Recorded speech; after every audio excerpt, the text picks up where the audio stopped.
Becky, Thank you. hey, I'm a state delegate. I was wondering why you voted against a bill that would prohibit abortions of Down syndrome people, specifically. Thank you for that question. What was that question? I'm sorry. I was wondering why Becky voted against a bill that would prohibit abortions specifically for Down syndrome.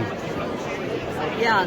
So when I served in the House, we'd had numerous bills around protecting right to life, and in fact, by Representative Lisenby on several occasions. On that particular bill, there was, and I've supported those over the tenure of my service. On that particular bill, there was a very rare, this doesn't happen frequently, but a rare constitutional note saying this bill was deemed unconstitutional by our nonpartisan legal counsel at the legislature. I take that very seriously. At the end of the day, I don't vote for bills that have constitutional note says the bill's unconstitutional. That, in my mind, was a concern.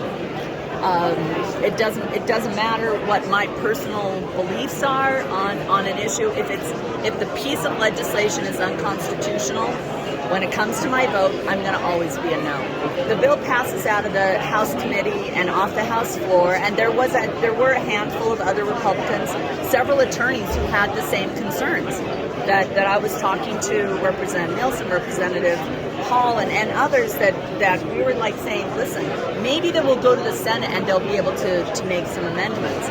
Went to the Senate, passed out of the Senate committee, and it sat on the Senate floor for 10 days, 12 days at the end of the legislative session. Never came up for a vote there. Why? It's unconstitutional. Okay. The very next year,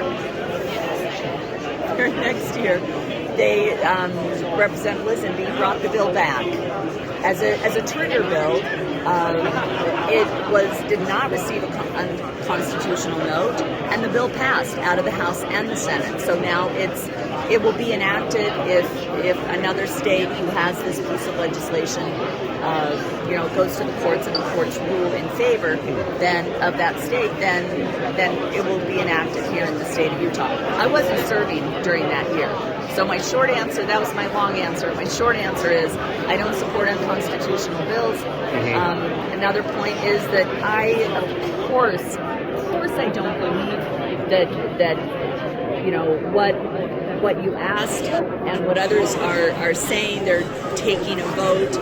They know very well what the issue here is. Gotcha.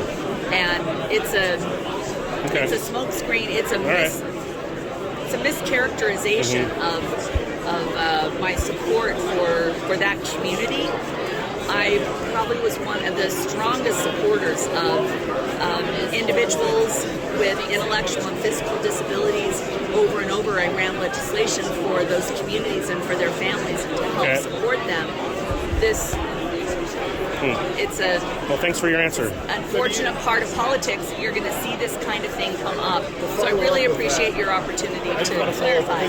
Sure. So do you remember what it was about that particular bill that was unconstitutional? Or did you just go by the note that said it's unconstitutional? No, I read it. And what was it about that bill that was unconstitutional? They believed that it would send us to a court, that we'd be having, a court hearing, and we do get those notes on occasion. It's very rare, and I'd love to have you actually leave your email with someone on our team here, and I can send you the link. I can send you the link to the note, and continue to follow up with that conversation. Okay. Yeah.